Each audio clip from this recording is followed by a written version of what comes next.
त्यानंतर मी दादांना विनंती करतो, दादा आपण मार्गदर्शन आपल्या सर्वांचे आभारपत्र आम्ही पर्सनली तुम्हाला पोचू. वेळेअभावी आपण आता पुढचे आभारपत्र नंतर आम्ही तुम्हाला पर्सनली पोहोचवून देऊ. दादा आपल्याला मार्गदर्शन करणार, आपण कार्यक्रमाला आपण खूप उशीर झालेला आहे. दादाला पुढे मुंबईत जायचे, पुढे 2 कार्यक्रम आहेत दादांना. तर दादांना मी विनंती करतो आपण मार्गदर्शन. त्याच आधी सरकारने जे आपल्या जाहिराती काढल्या आहेत त्यामध्ये मराठा विद्यार्थ्यांचं जे काही जागा सोडून तुम्ही भरती करा, नाहीतर भरती होऊ देणार नाही, जे तुम्ही सरकारला ठणकावून सांगितलं पाहिजे. विनंती आहे दादांची जी टीम सोडून बाकी सर्व जे आहे त्यांनी सर्वांनी खाली यावं. सर्वांना विनंती करतो, शिस्त पाळा. दादा आपण मार्गदर्शन सुरू करा. हिंदवी स्वराज्य संस्थापक छत्रपती शिवराय, नवी मुंबई आणि परिसरातील जमलेल्या माझ्या तमाम मराठा बांधवांना माझा मानाचा जय.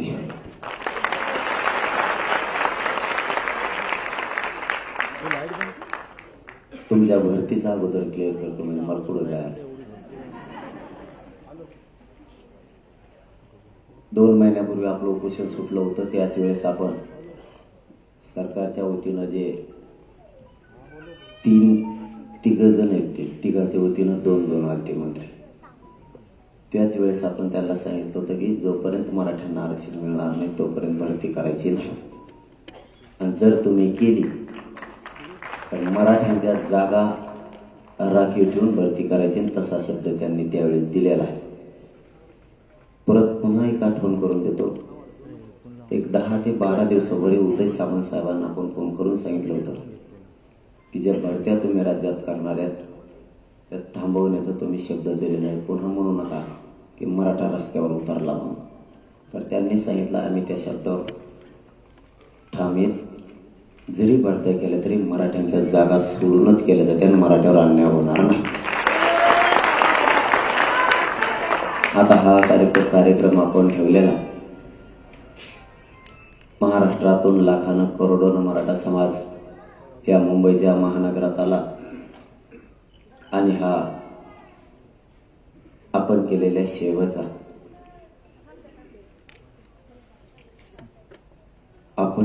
सेवेचा समाजाच्या वतीनं तुमचा आभाराचा कार्यक्रम. आपल्यासह आपली नवी मुंबई आणि पूर्णच महानगर मुंबई या सर्वच बांधवांचं खरोखर महाराष्ट्रातल्या मराठा समाजाच्या वतीनं आम्ही मनापासून तुमचे आभार मानतो की एकही माणूस तुम्ही उपाशी जाऊ दिला. सगळी सेवा आपण केली आणि आपण पुढेही करावी. आमच्याकडे नाही येत शब्द, किमान माझ्याकडे नाहीत की इतकी सेवा झाली की प्रत्येक माणसाची व्यवस्था आपण या मुंबईच्या शहरामध्ये खेड्यापाड्यातून येणाऱ्या मराठा बांधवांची आपण सगळ्यांनी सेवा केली. मग सगळ्या क्षेत्रातले बांधव याच्यामध्ये सक्रिय होते.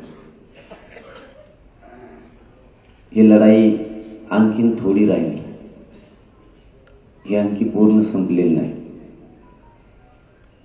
फक्त एक आहे की एवढ्या मोठ्या शहरात एवढा मोठा जनसमुदाय आला, त्याची तुम्ही सगळ्यांनी सेवा केली. ही पूर्ण महाराष्ट्रात चर्चा आहे. तुम्हाला जरी ऐकायला मिळत नसली तरी तुम्ही खूप सेवा केली. तुम्हाला एक दिवस टेन्शन आलं तर वाटतं म्हणलं आता आम्हाला इथंच राहायचं म्हणल्यावर मार्केटवाल्याला फुल टेन्शन आलं. आमचा हट्ट आम्ही राहण्याचा नव्हता. पुढे गेले असते तर पोरं वापस आले नसते आणि आम्ही कोणी वापस येणार नव्हते. जर सरकार इथंच प्रश्न मार्गी काढते तर पुढे तरी काय जायचं या हिशोबाने आपण थांबलेलो होतो. तर नवी मुंबई पूर्ण साक्षीदारी आला. मी अंधारात ठेवून काही केलेलं नाही, तुमच्या समक्ष सगळं केलेलं आहे. त्या दिवशी 12 वाजेपर्यंत आपल्याला जे पाहिजे ते दिलं नसतं तर आपण मुंबईला जाणार होतो. ते काही जण लिहायला लागले सोशल मीडियाला, 30-40 जण इथं. मी आताच कामोठ्यात सुद्धा सांगितलं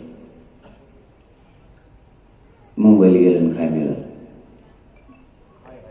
ते चालूच येत. का 20-25 जण कुठून आणले तर कुठून नाही ते लोक असले. त्यांना एवढा मोठा मराठा समाज एक झाला. 70-75 वर्षात जे मराठा समाजाला मिळालं त्या 57 लाख नोंदी मिळाल्या, 39 लाख मराठ्यांच्या घरात आयुष्याची भाकरी आरक्षणामुळे गेली. हे पण यांच्या डोक्यात नाही. मागासवर्ग आयोग पुन्हा गठीत झाला नव्यानं, त्यानंही त्याचा अहवाल सादर केलाय काल 2 तारखेला. त्याचंही देणं घेणं नाही, फक्त लिहायचं म्हणून लिहायचं. समाजापेक्षा नेत्याला आणि पक्षाला मोठं मानायचं आणि काहीतरी द्यायचं. आपण ठरवून आलो होतो गावाकडून, सगळ्या महाराष्ट्राला माहिती. 3 विषय होते आपले. पहिला होता ज्या 54 लाख नोंदी सापडल्या त्यांचे प्रमाणपत्र वितरित करायचे. त्यातले 39 लाख प्रमाणपत्र त्यांनी दिले. आपला दुसरा मुद्दा होता ज्यांचे प्रमाणपत्र वितरित केले त्यांच्या परिवाराला ताबडतोब प्रमाणपत्र वितरित करायचे. आता एका नोंदीवर काही ठिकाणी 100 प्रमाणपत्र मिळालेत, काही ठिकाणी 50, काही ठिकाणी 300 पर्यंत मिळायला लागले. कालच एक माजलगाव तालुक्यातल्या गावातले बांधव माझ्याकडे आले होते. एका नोंदीवर 40 लोकांना प्रमाणपत्र मिळाले, एकाच नोंदीवर. आणखी 60 प्रमाणपत्र निघणार होते. ते म्हणतात काही मिळालं नाही. मग हे काय, हे 75 वर्षात का नाही मिळालं? आता याच्यात काही राजकारणी आहेत, काही राजकारण्याच्या नेत्यांनी या कार्यकर्त्याला पुढं घातलंय. काही सत्ताधाऱ्यातले गट आहेत, ते म्हणतो श्रेय कोणी घ्यायचा, तो या श्रेयात काय देतो का आमचं जुटून इकडे. आणि विरोधक म्हणतात आपण कशाचा प्रचार करायचा, तो या प्रचारासाठी आमच्यात फूट पडितो का. आणि काही आपलेच आहेत आत्मे, असंतुष्ट आत्मे, ज्यांना खायची सवय लागलेली ती. मराठ्यांनी त्यांचे दुकानात बंद पाडले, दुकानदार सगळं बंद झाल्यामुळे त्यात काही. आणि 75% आता राहिले 75%. हे 20-25% येतं, 50 जण येत. 25% इतर आहेत, त्यांच्या पण अपेक्षा करायची आपल्याला गरज नाही, कारण ती विरोधात जाणार कवा पण. आणि 50% फेकच अकाउंट आहे त्याच्यात. आपले मराठीचे काय नमुने ते सगळे शोधूनच काढले ते कोणी, त्यात काही मोगम निघाले. मुंबईत आल्यामुळं काहीच मिळालं नाही असं नाही म्हणता येणार. आम्ही सांगितलं होतं तिसरा मुद्दा की सगळे सोयरे म्हणजे ज्याची नोंद मिळाली नाही त्या मराठ्यांना ज्याची नोंद मिळाली त्याच्याच नोंदीच्या आधारावर ओबीसीतील कुणबी प्रमाणपत्र द्यायचं. त्याच्यासाठी कायदा पारित करायचा. आम्ही जाणार शांततेत मराठी मुंबईला आणि शांततेत आरक्षणच घेऊन येणार. ही शब्द होता का दुसरा होता? अरे तुम्ही ऐकलं की नाही? हा नाही काही म्हणा ना.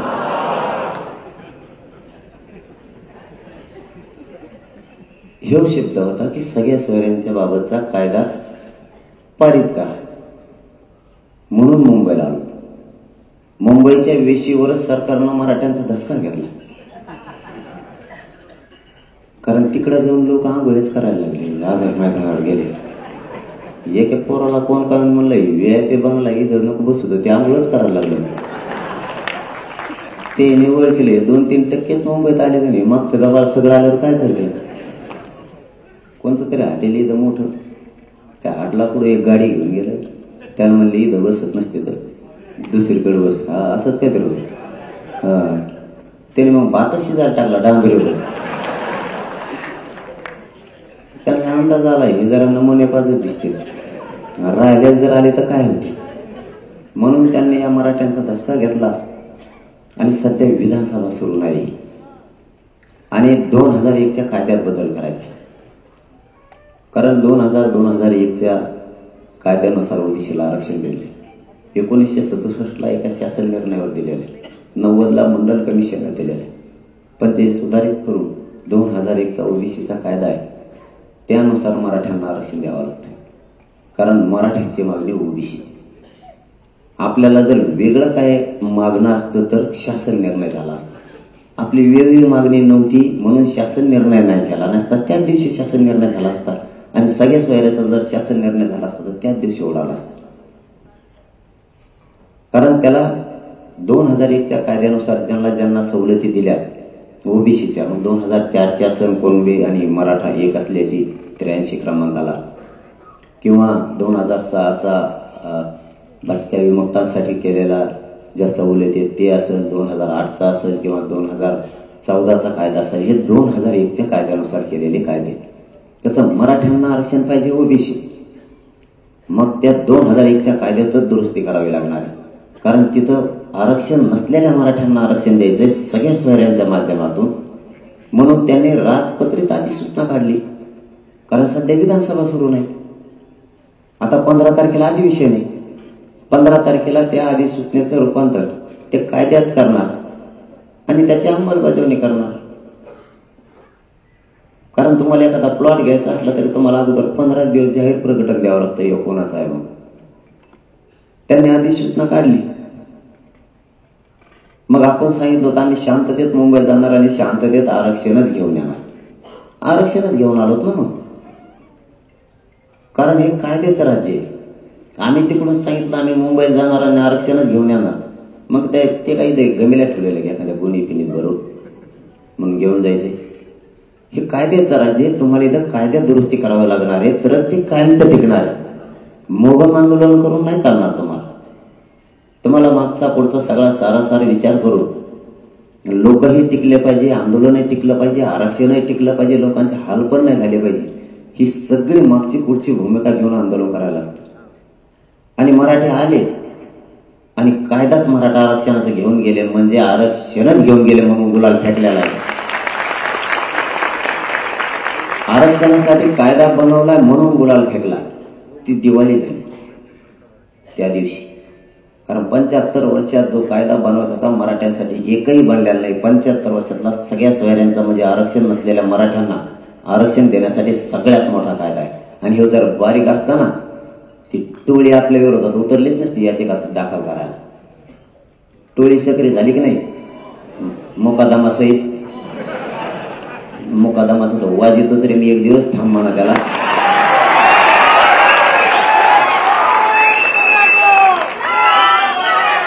हे जर बारीक कायदा असता किंवा मोठा कायदा नसता तर इतके तुटून पडले नसते ते.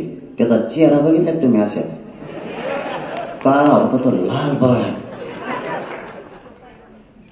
तेव्हा म्हणतो त्याला मनात मंडल कमिशन चॅलेंज करूनच दाखव, फक्त चेहरा बघा त्याचा कसा दिसतो.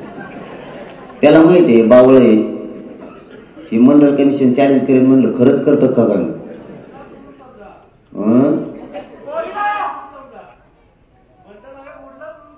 मंडल कमिशन हा स्वीकारलेलाच नाही. पण मराठी इतक्या खालच्या दर्जाचे जाणारे नाहीयेत. आम्हाला तुमचं वाटोळं नाही करायचं. गोरगरिबांच्या लेकराचं वाटोळं करणारे तुझ्यासारखे आम्ही नाहीये. फक्त आता एवढंच म्हणणं आहे तुम्ही 3दा आमचं आरक्षण घातलंय. आता जर का पडद्यामागून नाटकं केली आणि हे जर या अधिसूचनेला आणखी तुम्ही काही कायद्यात रूपांतर झाले जर काही प्रकार केला तर माझ्या मायबाप मराठ्यांना सरळ सांगतो मंडल कमिशन चॅलेंज केल्याशिवाय मी गप्प बसणार नाही. मग ते वाटलं झालं तरी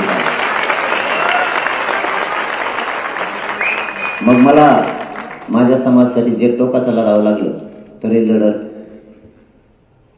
आणि मरायचं विराला तरी मरण. पण मग मात्र आमच्या पोरांचं वाटलं झाल्यावर आपण नाही विचार करणार त्यांचा.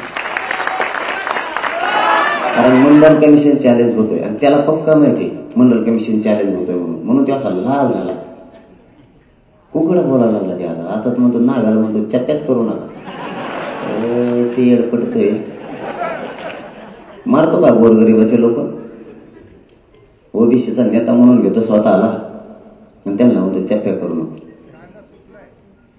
गोरगरीब मारायचं तुला. इतका जातीवादी माणूस कधीच असू नये. कधीच. वैचारिक मतभेद असले पाहिजे. शेतात तो कोणाशी निभावलं नाही पाहिजे. त्यांनी काय केलं त्यांना म्हणतो तुम्ही काहीच करू नका. ते आपल्यापेक्षा पुढचे निघाले. अशा खोटशा देते ते बी. मी एक आडताच हिवरीवासीला ऐकला फेकून दिला मोबाईल. ते बी खपाखप बुडवले होते त्याला. त्यांच्या बेकार शेत मला वाटलं आपल्याला पोराला येतात आहे का नाही. आप घालून घ्यायचं काम. स्वतःला नेता मानायचं. त्यांना एक तर आरक्षण खाऊन देत नाही. 12 बलुतेदारांना तेव्हा आरक्षण खाऊ देत नाही. पुसतला ओबीसी बांधवाचे 12 बलुतेदारातले नेते माझ्याकडे आहेत. त्यांनी सांगितलं एनटी विजेंटे सारखा आमचा वेगळा प्रवर्ग करायचा आहे. मराठी साथ द्या तेव्हा आम्हाला खाऊन देत. एक गुण खाऊ न देत नाही. आता म्हणतो धंदेही करू नका त्यांना, म्हणजे तुझ्या स्वार्थासाठी तुला गोरगरीब मारायचं. पण मराठे कधीच ओबीसी बांधवात आणि मराठा बांधवात वाद निर्माण नाही होत येणार गाव लेवलवर, कधीच. इथून पुढेही नाही होणार आणि मागही नाही होणार. त्याचं स्वप्न आपण कधीच पूर्ण नाही होऊ देणार. ते ओबीसीचा नेता मानतो स्वतःला, त्याने नवी बांधवाची माफी मागायला पाहिजे जाहीर. त्यांचा अपमान केला जातो. त्याला लापट आहे, ते नाही मागायचं, ते मागणारच नाही. ते नुसतं जन्म असं करी निघाला, लय लापट आहे. त्याला एकदा आरक्षण मिळून द्या आणि त्याला दाखल जातो. त्यांनी जर लोकांनी भजे खाल्लेले कागद नाही खायला लावले तिथून पुढे द्या. त्यांनी लय वाटोळं केलंय मराठीचं लय वाटोळं केलंय त्यांनी. फक्त आपल्या लोकांना माझी विनंती, माझी जात खूप वर्षानंतर एकत्र आली, विचार करून बोलत जायचं. कारण ह्या दबावावरच समाजाला ह्या गोष्टी मिळाल्यात. आज करोडो समाजाचं कल्याण झालंय. 57 लाखातून मला रात्री माहिती मिळाली 57 लाख नोंदी सापडल्यात. 62 लाखापर्यंत आकडा गेला अशी मला रात्री माहिती मिळाली. 62 लाखाला कुणाला 100-150 प्रमाणपत्र मिळाले. आपण 10-10, 5-5 धरले, 5-5 धरले तर 2 कोटी मराठी आरक्षणात गेले सुद्धा असतील. फक्त डाटा आहे ना त्याचा आपल्याकडे, त्याचा डाटा फक्त आपल्याकडे आहे ना, नसता गेले सुद्धा. गावाची गावं निघायला लागले, बरोबर आहे की नाही? निघायला लागले की नाही आपल्या तिकडे? गावाची गावं निघायला लागले. एकट्या त्या खेड तालुक्यातच 45,000 का काय नोंदी सापडल्या. आता 45ला 5-5 बी म्हणलं त्या तालुक्यात राहते ना ते शिल्लक माणसं. आणि आपलं बेट काय साधं आहे का? समजा आता इथं वाशीत एखादी नोंद सापडली, ग्राहकदारा एकच सापडली, याचा पसारा पांगलेला आहे, त्याच्या सोयऱ्याला द्यायचं म्हणलं त्याच्या नोंद तो वाशीतून येडा घालीत मुंबईत येणार, मुंबईतून येडा घालीत तो तिकडं खानदेशात घुसणार, तिकडं सोयरे त्याची, तिकडून ते विदर्भात घुसणार, विदर्भातून ते येडा घालून मराठवाड्यात येणार, पुन्हा पश्चिम महाराष्ट्रात येणार. सगळे गुण येडा देऊन वाशीत आलाच परत. ठोले का पाहुणे एकट्याने शिल्लक? अर्धा महाराष्ट्रात एकट्याने घातला आरक्षणात देणे. कारण ज्याची नोंद नाही, गणगोतातील, म्हणजे आपण अशी व्याख्या दिलेली त्यांना, ज्या मराठा बांधवांची नोंदी सापडल्या त्याच नोंदीच्या आधारावर ज्या मराठा बांधवांची नोंद सापडली नाही त्याच्या सर्व सगळ्या सोयऱ्यांना त्याच नोंदीच्या आधारावर कुणबी प्रमाणपत्र द्यायचे. पिढ्यांना पार परंपरेनुसार मराठा समाजात ज्या गणगोतातील लग्नाच्या सोयरी होत्या तो सगळा सोयरा खाली कोण राहत आहे मग झालं तर सरसकट.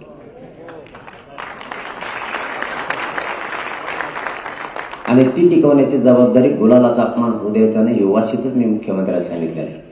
मी जर 4 भीतीच्या आत बोललो असतो तर तिथं शब्द वापरायला असता. काही शेंगा आणलेत आपले बसलेला ते म्हणते 4 भीतीत काय केलं, तुला काय करायचं नाही, काय केलं? एक तर मी 4 भीताला का बसत, मी ओपन बोलतो काय बोलायचं. इथं आहे व्यासपीठ, मी आंतरवालीला 5 महिने बोललो का नाही व्यासपीठावर जाहीर. आता इथं मला जाहीरच बोलायचं होतं. कुठे ते मुंबईचे मस्त संघ होते, तुम्ही बरेच जण होते का नाही? तुम्ही जवळ 2-250 जण होते बघा, इतके हातवर्ग केलेले. हा, आणि खोलीच्या आत येत आम्ही, पण 2-250 जण एकटा नाही. ते तिकडे लिहित आहे खोलीच्या आत काय केलं, तुला काय माहिती काय केलं नाही.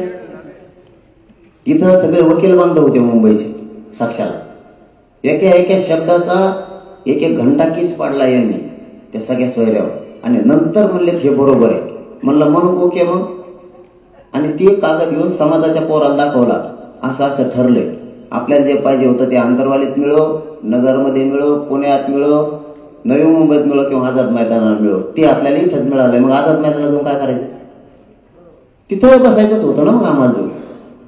मग ते मिळालंय तरी ते म्हणतात नाही 4 भीतीत काय केलं. आता मी त्यांना म्हणलो होतं, त्या लोणाळ्यात बी म्हणलो आणि वाशीमध्ये सुद्धा म्हणलो व्यासपीठावर बोला, पण पोट्टे लई कलाकार आहेत ना आपले. मी त्या लोणाळ्यात म्हणलो व्यासपीठावर बोला साहेब, येऊन तुम्हाला बोलायचं. तो 25-30 हजार पोरांनी बाहेरून घोषणा दिली, डेंजर घोषणा दिली. त्या अधिकारी म्हणला मी बाहेर येत नाही.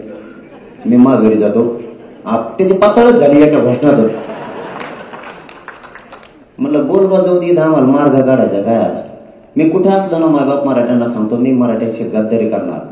मी कुठं असो, ते 4 भीतीत असू नाही तर बाहेर असो. आता इकडं व्यासपीठच नव्हतं, बोलावं तरी कुठं. आता 4 भिंतीत मंत्री, अधिकारी आणि मुंबईतले बांधव नुसते चर्चेतच बेजार झाले. ह्या खोलीतून चर्चा ऐकायची, याला जाऊन सांगायचं, त्याने उठायचं आणि त्याला जाऊन सांगायचं. काही काय आमच्या अभ्यासातच फाईट लागली. ते म्हणलं त्याचं ऐकू नको मोकळं आहे. तेव्हा म्हणलं तुपलं नको ऐकू, ते कवाच मी सांगत नाही. म्हणलं ऐकू तरी कोणाचं.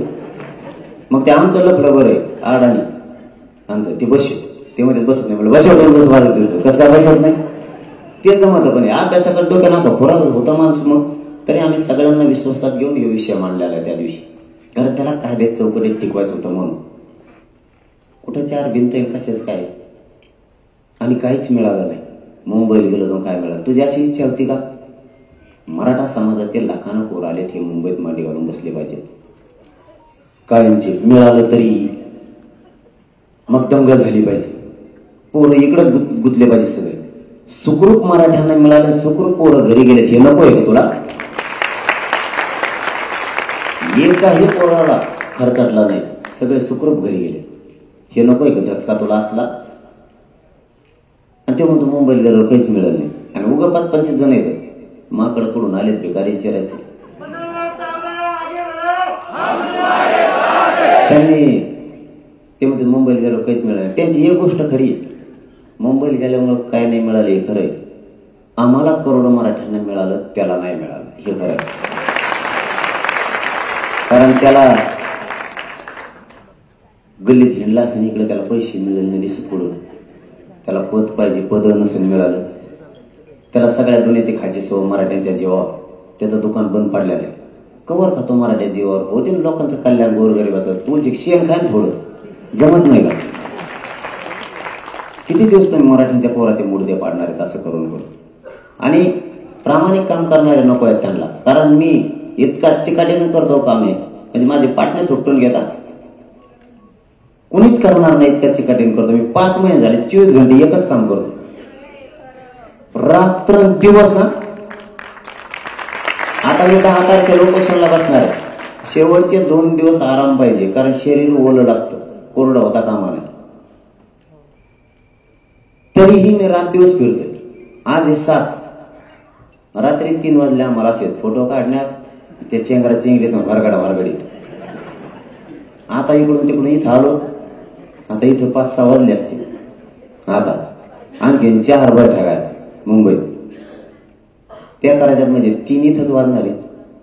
उद्या सकाळी 8 वाजता नाशिकला आणि त्या साल्हेर किल्ल्यावरती कार्यक्रम आहे. म्हणजे आम्हाला रच्चे झोपायचे का आता.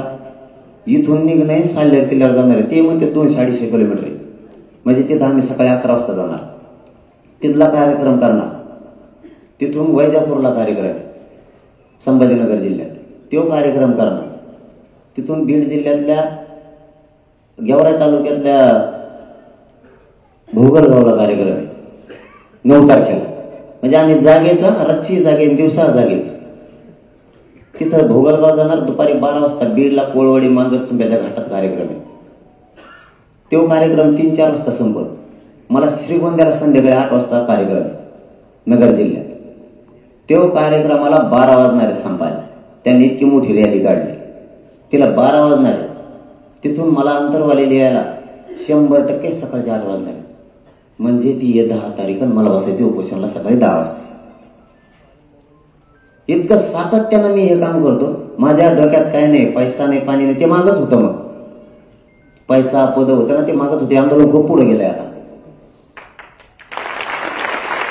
आणि उद्या तुम्ही एखाद्याला प्रामाणिक काम करणारा काहीतरी डाग लावायचा, यांचं काही स्वप्न नाहीये. एकतर गरीब कुटुंबातून आलाय आणि सामान्य लोकांना मिळवून दिले, हे दुःख. आम्ही 30-30 वर्ष लढलो, हे एक त्यांचं दुःख आहे.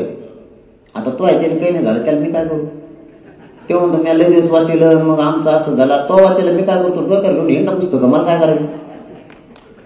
तू पुन्हा आजाच्या पुण्यावर जगू तू कवर. तो आज याने का तरी वारकरी याला गेलता पंढरपूरला, म्हणून तुला त्या पुण्यावर झाला तू मर नाही खाली बार पंढरपूरला. तुला सातत्यानं करावं लागणार आहे ते. आम्ही पण मोर्चे काढतो ना, पण त्याच मोर्चावर त्या 2 वर्षाचं काम नाही करून घेत, सातत्यानं लढावं लागतं त्याला. चिकाटी नाही मी तिथं लावून धरलंय. तुम्हाला माहिती आहे आणखी ना आमच्या डोक्यावरच्या खुणा आमच्या माता मावल्याच्या गेलेल्या नाहीत. इतका मोठा प्राणघातक हल्ला झाला होता. आणखीनही पोरांच्या पोटात आणि छातीत गोळ्या त्यांतरवाली झालेल्या हल्ल्या. आम्ही हल्लो नाही, त्याला सातत्यानं लावून धरलंय. चिकाटीनं आम्ही ते लावून धरलंय. सारखा पाठपुरावा सुरू आहे. जर आम्ही सरकारला चार भीतीत बोलून त्यांचे असतो 10 तारखेला आंदोलन पुकारलं असतं का मी आता? म्हणलं असतं जाऊ दे तिकडे, मिळाला आता झोपा जरशी घरी. कारण मी माझ्या जातीच्या पोराचं वाटोळं नाही करू शकत. मी त्याच्यासाठी रायगडचं दर्शन घेऊन आलोय पाठीमाग आता 2-4 दिवसापूर्वी. माझ्या पवित्र रायगडाची माती कंपाळी लावून आलोय. कारण पुन्हा जाईन का नाही मला माहित नाही, कारण शरीर माझं मला उपोषणात साथ देत नाही.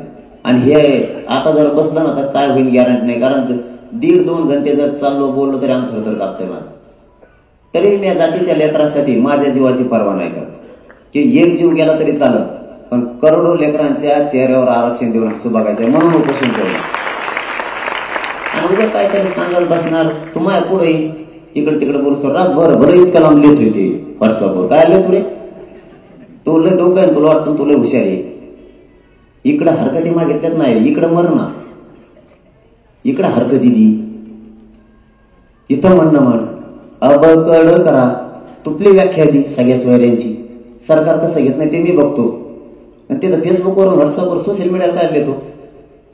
तुला वाटतं तुला शहाणा आहे आणि हे करोडो लोक तुला वाटतं का येडे येते आणि तू तुला शहाणा झाला. तुला काय म्हणणं मांडायचं ना? महाराष्ट्रातले सगळे अभ्यासक आणि वकील बांधव तिथं म्हणणं मांडणार आहे. तो कायदा सगळ्या सोयऱ्यांचा मजबूत झाला पाहिजे म्हणून. तू पण मांडणार, तू इकडेच येतो. कारण काय त्याचे दुखणेच वेगळे मला आत्ता कळले. आणि मराठीचे काय सोपे लोक नाहीत, ते बोलणारे शोधून काढले कोण कोणी, की कोणत्या नेत्याचं आहे, कोणत्या सत्ताधाऱ्यातल्या गटातला आहे. त्यांनी मला फोन करून सांगितलं तुम्ही काही टेन्शन घेऊ नका, खूप समाजाला मिळालेले, तुम्ही लढत राहा, ते सगळ्या सोयऱ्यांची अंमलबजावणी करा, आम्ही सोबत येतो. त्यांना बोंबल्या काय बोंबलाय, त्यांना सरळ करतो म्हणे आम्ही. ते जर 2-4 दिवसात गप बसलेत हाई, नाही तर मग त्यांना बी आम्ही कचका दाखवतो. कारण विनाकारणच काहीतरी कोणाच तरी ऐकतेत आणि काहीतरी लिहित बसतेत. मला टाइम नाही ते बघायला समजा, पण ऐकायला येत नाही, माणसं सांगत येत नाही एकामेकाची एकामेकाला. पर कामं तरी किती करावं लागतात, 22-23 थोडे थिडके बी नाही. अधिकाऱ्याला डोकं लावायचंय, आंदोलन चालायचे, मोर्चे काढायचे, उपोषण करायचे, परत व्याख्या द्यायच्या, कायद्यात दुरुस्त्या करायच्या, अभ्यासकाला बोलवायचंय, हे ओबीसीचे 2-3 टरमाळे त्यांना अंगावर घ्यायचं, त्यांना नीट करायचं. म्हणजे सगळ्यांना खेटून हे समाजाच्या पदरात पाडायचं. आणि त्याच्यात आपले नमुने काही 10-5 जण नसेल घेतला तुम्हाला विश्वासात, द्या ना सोडून. झाला असं तुमच्यावर एखाद्यावर अपमान झाला असं, द्या सोडून. नसताना तुम्ही टीव्हीला पेपरला आला त्या एखाद्या द्या जाती सोडून. करा तुम्हाला जेवढं करता येईल तेवढं. आमच्या पण तुमचं मन दुखवायला असं दुःख द्या एखाद्या वेळी दुखायला. एकदा आरक्षण मिळून दिल्यावर 2 तोंडात राहणार आमच्या, काय हरकत नाही.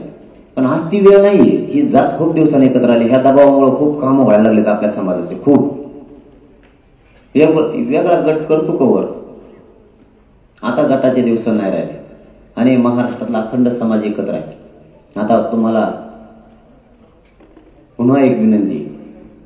आता काय ते पहिली म्हणे ग्रामीण भागात हत्ती गेला आणि शेपूट राहिले. आता शेपूट पिपूट काही नाही राहिले, ओळशी नुसते अंमलबजावणी राहिले. एक दांडका हाणला का सगळ्यांनी, एक दांडका सगळ्यांनी हाणला, कार्यक्रमच झाला. एकच दांडका आणायचं, कायद्याची अंमलबजावणी करायची. शिंदे समितीकडं हैदराबाद संस्थांचं गॅजेट घ्यायला लावायचं, बॉम्बे गव्हर्नमेंटचं गॅजेट घ्यायला लावायचं, सातारा संस्थांचं घ्यायला लावायचं. समितीला पुन्हा काम करायचं सांगायचं. आंतरवालीसह महाराष्ट्रातल्या केसेस पाठीमागं घ्यायला लावायच्या आणि ती प्रक्रिया त्यांनी सुरू केली. फक्त आपल्यासाठी महत्त्वाचा विषय सगळ्या सोयऱ्यांचा कायदा पारित झाला पाहिजे.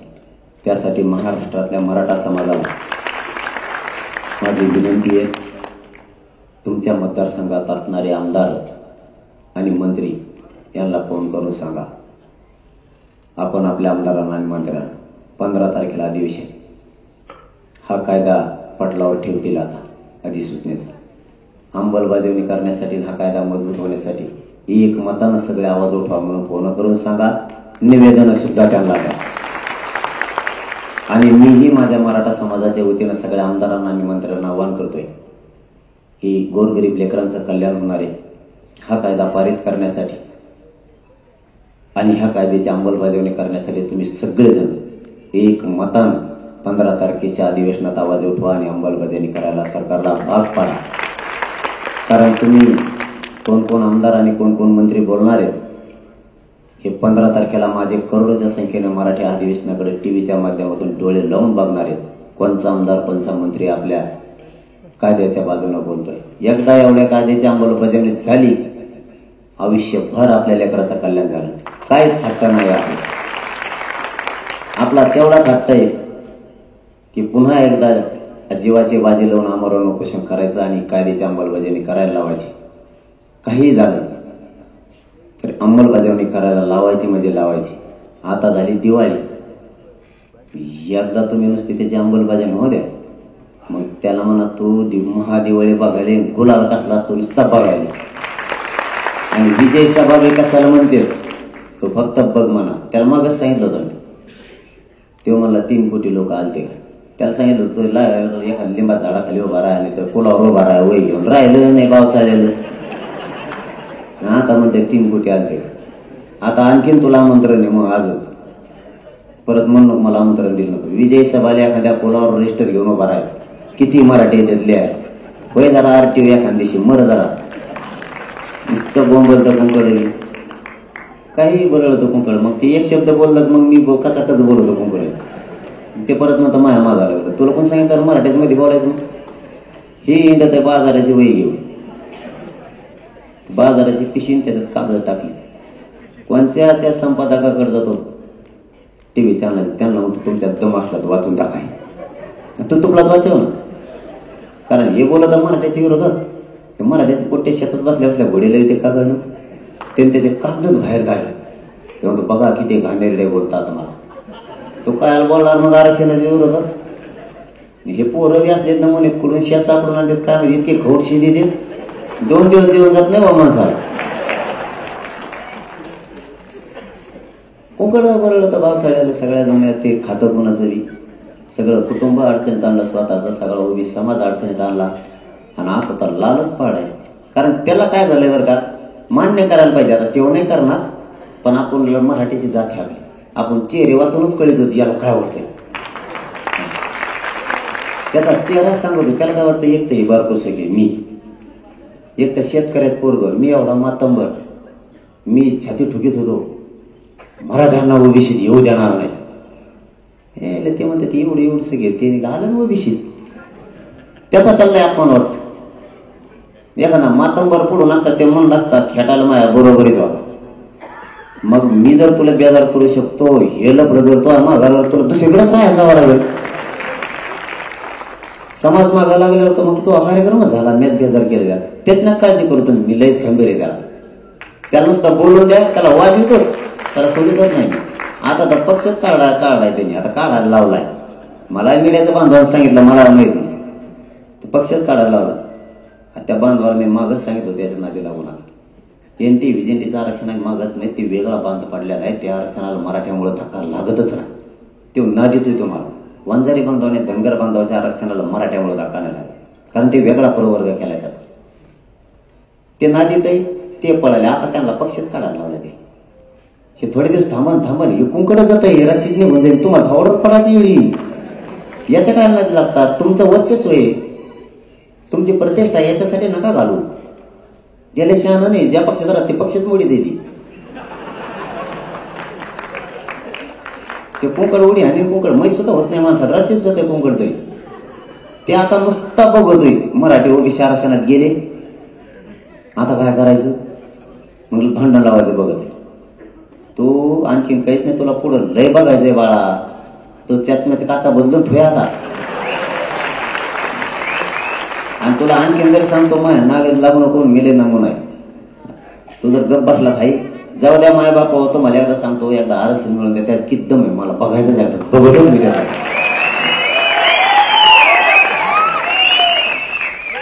आता शेअरच हाणायला लागले, बदल सगळ्या दुनियाचं. ते शेअर दुकान टाकत का मग 3-3 रुपये देते लोक तुला, काही नाटक नवीनच करायला लागले ते. आता आम्ही असे ते शेअर म्हणतो, हा मग हे करेन, मला हिंदी येत नाही रे, तो कार्यक्रमात लावला असता, हिंदी जमत नाही. जमत आहे बरं का, तुम्हाला नाही खोटं बोलणार, पण हे पत्रगाव बांधवले कलाकारी हे अगोदर काय करते तर मला शांततेत 2-3 प्रश्न विचारते, मग मी आपल्या दमाने देत उत्तर. ते या काय त्याचा प्रश्न विचारते, मग मी बिघडूनच जातो लगेच. पण ते हिंदी कुंकडची आणि त्याच्या भाषणात मग हिंदी वाचून दाखवते यावल्याची गडबड, आणि तेच हसत आहे. त्याचा नीटवास केला. आपलं काहीच राहिलेलं नाही आता, फक्त अंमलबजावणीसाठी 10 तारखेला उपोषण होत आहे.